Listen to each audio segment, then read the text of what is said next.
3 নম্বর প্রশ্ন, শেখ কাদিয়ানি সম্পর্কে কিছু বলুন। কাদিয়ানি সম্পর্কে বিভিন্ন আলোচনাতে বহু সময় বলেছি, কাদিয়ানি এমন একটি ফিরকা যেটি কাফের ফিরকা, মুরতাদ, মুসলিম নয় তারা। কারণ তাদের কাছে শেষ নবী, প্রিয় নবী, সৈয়দুল মুরসালিন, খাতামুন নবীন মুহাম্মদুর রাসূলুল্লাহ সাল্লাল্লাহু আলাইহি সাল্লামের পরেও মির্জা গোলাম আহমদ কাদিয়ানি তাদের নবী। সুতরাং তারা রাসূলুল্লাহ সাল্লাল্লাহু আলাইহি সাল্লাম যে শেষ নবী, শেষ রাসূল, কোরআনে কারীমের ঘোষণা সূরা আহজাব, মা কানা মুহাম্মাদুন আবা আহাদিম মির রিজালিকুম ওয়ালাকিন রাসূলুল্লাহ ওয়া খাতামান নবিয়্যিন।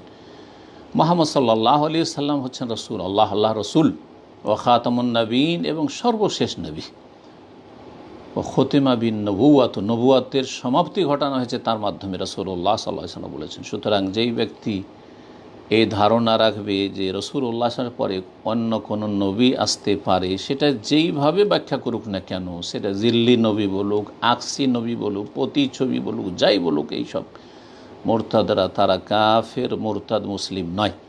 সারা দুনিয়া যদি বলে কাদিয়ানি মুসলিম, আল্লাহ বলছেন না মুসলিম না, কাফের। জি, আল্লাহ যাদেরকে কাফের বলে সারা দুনিয়া মুসলিম বলে যদি সার্টিফিকেট দেয়, এই সার্টিফিকেটে কোনো কাজ হবে না।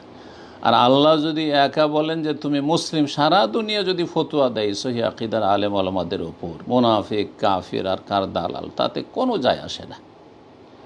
ওয়ালা ইয়াখাফুনা ফিল্লাহি লাওমাতাল লাইম, আল্লাহর জন্য কোনো নিন্দাকে তারা ভয় করে না। জি, তো কাদিয়ানি মুসলিম নয় এবং কাদিয়ানি থেকে সতর্ক সাবধান। কাদিয়ানি ঠিক খ্রিস্টান মিশনের মতো একটি মিশনারি। খ্রিস্টানরা যখন দেখলো, ইংরেজরা, যে ভারত উপমহাদেশে 250 বছর থেকেও তারা মুসলিম জাতিকে খ্রিস্টান বানাতে পারলো না, পেরেছে আদিবাসীদেরকে, কিছু হিন্দুদেরকে, তাদেরকে খ্রিস্টান বানিয়েছে, কিন্তু মুসলিম জাতিকে আলহামদুলিল্লাহ, যদিও তাদের বেদিনীর শেষ নেই আর তাদের বিভিন্ন জীবনের ক্ষেত্রে পাপের শেষ নেই, তারপর আলহামদুলিল্লাহ কিছুটা দিন আছে, কিছুটা কল্যাণ আছে উম্মতে মুসলিমায়, যেহেতু এটি শ্রেষ্ঠ উম্মত, যার ফলে তাদের ক্ষেত্রে তেমন তারা সফলতা লাভ করতে পারেনি, সাকসেস হয়নি, যার ফলে তারা অন্য একটা রাস্তা অবলম্বন, সেটা হচ্ছে মির্জা গোলাম আহমদ কাদিয়ানিকে দাঁড় করে তারা তাদেরকে কাদিয়ানি বানাতে চেয়েছে। কারণ তাদের উদ্দেশ্য হচ্ছে খ্রিস্টান বানানো নয়, ইসলাম থেকে বের করে নেওয়া।